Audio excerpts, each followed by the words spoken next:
갑니다. 이렇게 서로 다른 상황에 대한 기본적인 이해가 되었을 줄로 압니다. 여러분이 처해 있는 여러 가지 다양한 상황에 대해서 말입니다. 조금씩 연습해 보시면 모래에서 빠져나오는 방법에 대한 요령이 생길 겁니다.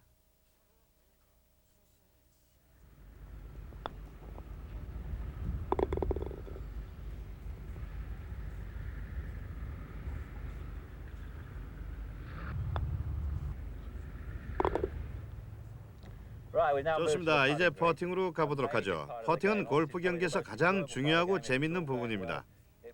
여러분의 점수에 기여하며 행운의 날로 만들어주기도 하죠. 다양한 스타일의 투어를 종종 구경하곤 하실 텐데 거기엔 가장 중요한 공통점이 있습니다.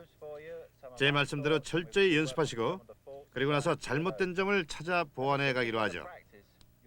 퍼팅을 향상시키는 가장 간단한 연습은 일직선상의 6피트 퍼트로 시작하는 것이지만 원하는 건 저의 스트로크로 딱딱한 퍼트를 하는 겁니다. 공이 구멍에 들어가는 걸 보고 자신을 얻을 수 있으니까요. 스트로크가 추의 운동과 같다는 것을 전 확신합니다. 어깨로부터 내려와서 팔과 손은 거의 아무런 역할도 하지 않습니다. 물론 움직이긴 합니다만 손목을 바짝 긴장시키면 안 되고 약간의 움직임만 필요합니다. 이렇게 어깨가 중요한 요소라는 생각을 갖게 되면 멋있는 추 운동과 같은 동작이 나오니까요. 퍼팅 그립은 사람에 따라 매우 다릅니다. 하지만 확실한 것은 두 손이 합쳐져야 한다는 겁니다. 손이 겹쳐지든 아니든 그건 크게 상관없습니다. 중요한 건 두 손이 서로 마주보고 두 손바닥이 서로를 향해 보며 하나처럼 움직여야 한다는 겁니다. 두 손에서 퍼터를 느끼지만 두 손은 마치 한 손처럼 움직여야 합니다. 저는 오른손으로만 퍼팅을 하는 것을 자주 연습합니다. 일단 오른손바닥이 제자리에 있는지 공이 구멍에 잘 들어갈 수 있도록 손을 잘 사용할 수 있는지 확인해 봅니다. 그렇게 몇 번 연습하여 자신감을 얻은 후에 왼손을 올려놓습니다.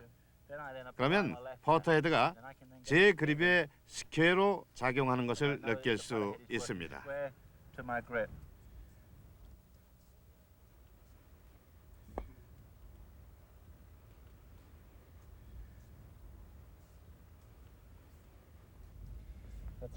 또 어떻게 라인업을 하느냐에 대해 많은 사람들이 물어보곤 합니다. 퍼터 페이스를 탁힌 라인의 스퀘어가 되도록 라인업하고 몸을 적당히 평행이 되도록 하는 거죠. 다수의 톱 플레이어들이 라인을 보기가 쉽다는 이유로 오픈이 되게 서는 걸 좋아하긴 합니다만. 네, 그래요. 제 자신은 오른쪽으로 치우친 퍼터라는 생각이 들어서 그런지 전 이렇게 오른쪽으로 서는 게 잘 되는 것 같군요. 제가 스퀘어가 되게 서거나 클로스드가 되게 서면 블럭 모드가 되어버리기 때문에 전 왼쪽 어깨에서 느낄 수 있는 것보다 오른쪽 어깨를 좀 높게 합니다. 제 경우는 오른 어깨가 위로 가도록 스탠스를 취하는 경우가 더 많습니다. 하지만 중요한 것은 이런 식으로 퍼팅을 해야 더 잘할 수 있다는 생각이 든다는 거죠. 다시 뒤로 아래로. 우리가 가끔 사용하는 트릭은 9번 아이언으로 퍼팅을 하는 겁니다. 왜냐하면 스트로크가 좋았다면 공이 굴러가는 걸 볼 수 있었을 테고 이것은 좋은 퍼팅이 되기 위한 가장 중요한 요소가 되니까 말이죠. 이 연습의 장점은 공을 밀어낼 때 아주 적극적이 된다는 겁니다. 즉 중간에 속도를 줄이거나 할 수 없습니다. 왜냐하면 작은 칩샷 같은 것이니까요. 그리고 중앙에서 약간 오른쪽으로 놓으려고 한다면 짧게 뒤로 물러났다가 가속을 붙여 밀어줍니다. 그럼 아주 좋은 탑스핀이 붙게 되죠. 밀어주고 올라가고 라인업이 됐는지 보시죠. 홀에 들어갔는지는 중요하지 않습니다. 중요한 건 뒤로 물러났다가 퍼팅하며 가속을 밀어주는 요령이죠. 자, 공이 구멍으로 굴러갑니다.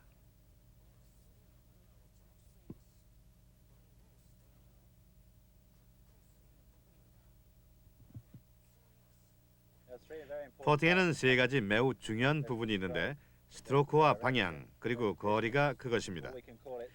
스트로크라고 하는 건 퍼팅의 감각과 그린의 상태를 파악하는 걸 의미하죠. 스트로크를 어떻게 할지에 대해서는 이미 살펴봤습니다. 편안하게 앞으로 쭉 나가는 퍼팅은 자신감을 줍니다. 자, 이제 브레이킹 퍼팅을 해야 하는 상황에 왔습니다. 그린에 빨리 도달했어도 다른 방향으로 퍼팅한다면 전혀 소용이 없습니다. 이 상황을 어떻게 판단할지를 배워야 하겠고 이에 대한 감각을 좀 길러야 할 겁니다. 많은 골퍼들이 저지르는 실수는 경사면이라고 생각하고 라인업을 한다든지 퍼팅이 왼쪽에서 오른쪽으로 흐를 거라고 생각하고 잘못 겨냥을 하는 경우입니다. 제가 보여드리고자 하는 퍼팅에서의 정점, 즉 퍼팅의 힘이 끝나는 곳을 찾아내서 브레이크를 거는 것이죠. 볼에 커브를 넣을 수는 없습니다. 모든 퍼팅은 실제 스트레이트니까요. 공을 A 지점으로부터 여러분이 정점으로 생각되는 B 지점으로 보내고 여기서 올바른 판단과 감각 그리고 힘 조절로 홀까지 밀어 넣는 겁니다. 4피트 왼쪽에서 퍼팅한다고 생각합시다. 이제 제가 하려고 하는 건 그린상의 한 지점을 찾아내요. 그리로 공을 때리면 그것이 올바른 브레이크와 힘 조절이었기를 바라는 것뿐입니다. 어허, 맞았군요. 티팩을 올려놓고 연습할 수 있습니다. 제 생각에 공은 여기 어딘가에 왔을 것 같으니 티팩을 여기에 놓죠. 왜냐하면 메인 퍼팅이 이리로 오게 한 후 홀로 브레이크 되도록 할 것이니까요. 자, 또 하나 기억하실 것은 이것은 홀의 앞부분이라는 겁니다. 공이 높이 올랐다가 내려오면 여러분은 홀로 향하는 평평한 부분을 살펴봐야 합니다. 공이 여기에서 브레이크 될 테니까요. 이것이 홀의 전면이고 이것은 브레이크가 크기 때문에 퍼팅과 나란하진 않습니다. 자, 제가 한번 해보고 올바른 자리인지를 살펴보죠. 이것 역시도 그린의 상태를 알아보는 데 도움이 많이 됩니다. 내가 이 볼을 쳐서 이렇게 빠지면 제가 그린을 잘 읽은 것입니다. 자, 만나볼까요? 저 티팩을 향해 겨냥할 겁니다. 자, 그러면 티팩을 때리고 릴리스되어 나오겠죠?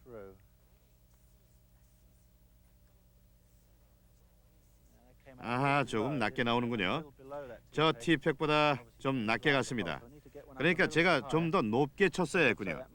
티팩에서 이 지점까지는 아주 가깝게 보였는데요.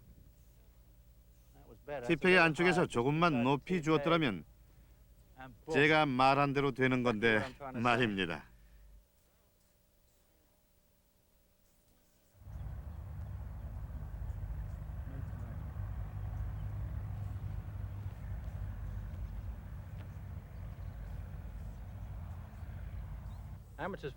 아마추어에게는 경사면의 라이가 특히 어렵게 느껴집니다.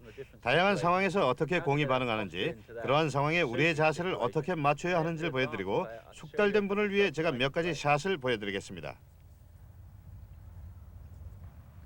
슬로프의 라이 중 가장 쉬운 것부터 시작하죠.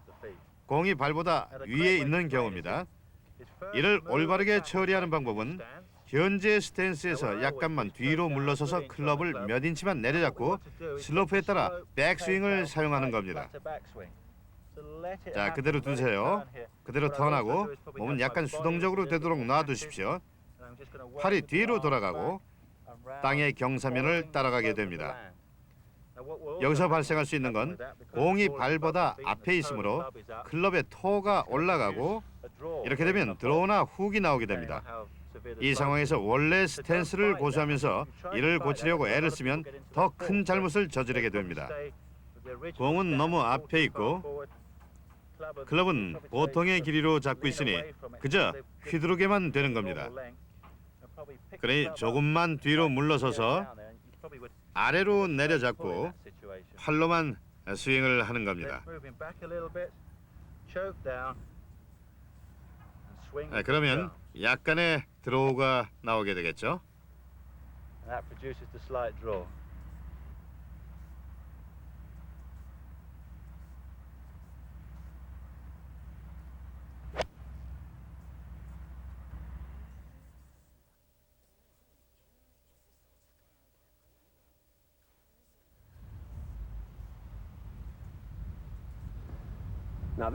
공이 발보다 아래에 있을 경우는 숙달된 골퍼들도 처리하기 힘든 것입니다. 왜냐하면 균형을 잡는 데 문제가 크거든요. 그래서 공을 셋업하고 스윙 중에 균형을 잡아주는 게 중요하죠. 많은 비기너들이 균형을 잃게 되기 때문에 무게 중심이 발끝으로 가고 따라서 스윙할 때 샷이 전체적으로 움직여 버립니다. 어드레스의 위치를 잡고 몸이 얼마나 앞으로 향하기 쉬운지 한번 보십시오. 예, 샷한 후 안정을 잃어 흔들리기도 쉽고 넘어질 수도 있을 것 같습니다. 그래요. 클럽 골퍼들도 많이들 그러죠. 네, 스탠스를 좀 더 넓게 해요. 아 예. 공을 좀 더 앞에 놓아서 클럽을 약간 더 경사진 각도로 내려칠 수 있도록 하세요. 될 수 있으면 클럽의 끝부분을 쥐고 팔도 클럽의 일부라고 생각하십시오. 이러면 샤프트의 최대한의 길이를 더하는 셈이 됩니다. 이런 종류의 라인은 공이 왼쪽에서 오른쪽으로 많이 움직일 거라는 걸 알 수 있어요. 왜냐하면 공은 지형을 따라갈 거니까요. 아 예. 또 좀 더 업라이트 스윙을 하게 됩니다. 그러니 여기서 좀 더 위아래로 큰 스윙을 해야 합니다. 우리 보통의 플레이를 원하지 않습니다. 뒤로 내려오거나 자연스럽게 쇼트를 향해서 내려오거나 하니까요. 아, 예, 알겠습니다. 거기서 스윙을 하고 여기서 리듬을 갖고 앞으로 나가요. 네, 집어 올리고 머무른다. 발 뒤꿈치에 무게 중심을 싣고 왼쪽으로 당겨준다. 이거죠? 네, 맞습니다.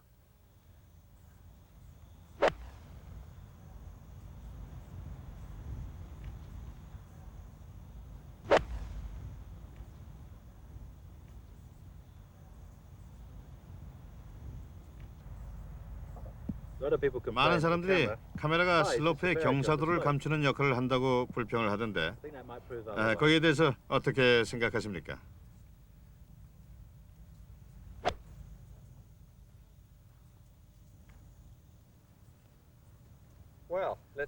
이 샷을 한번 봅시다, 닉.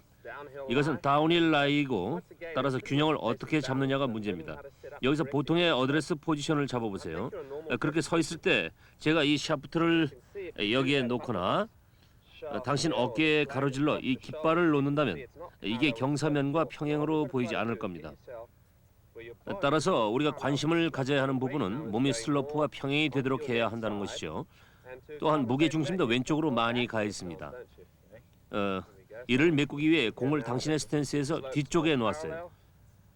여기서 슬로프는 깃발과 더 평행하다는 걸 알 수 있고 여기에서는 특별히 교정을 하지 않고도 보통의 스윙과 유사한 스윙을 구사할 수 있다는 겁니다. 네, 원래 어드레스 포지션에서 뒤로 물러나게 되면 클럽이 빠져버린다는 문제점이 생깁니다. 그러니까 무게를 앞으로 싣고 볼을 뒤로 옮기는 것이고요. 공이 훨씬 더 낮게 반경으로 들어오니 하나 이상의 클럽을 잃게 되고 공을 따라 팔로우 스루를 하게 되는 겁니다.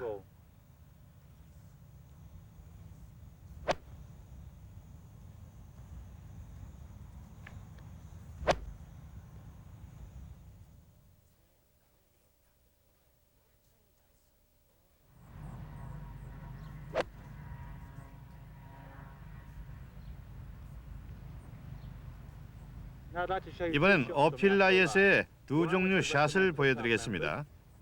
하나는 볼 뒤로 무게를 실어서 공을 로프트하는 것으로 클럽 멤버들한테 도움이 될 것이고 다른 하나는 숙달된 플레이어를 위한 것으로 실제 이 룰을 깨고 무게를 앞으로 실어 아래를 때려 밀어주는 방법인데 여기엔 몇 가지 보완이 필요하죠.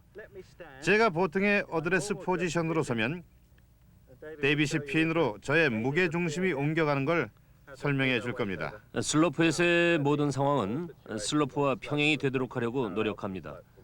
닉의 경우 그가 정상적으로 서면 깃발이 너무 수평으로 보이므로 그의 등을 약간 오른쪽으로 숙여줍니다. 그러면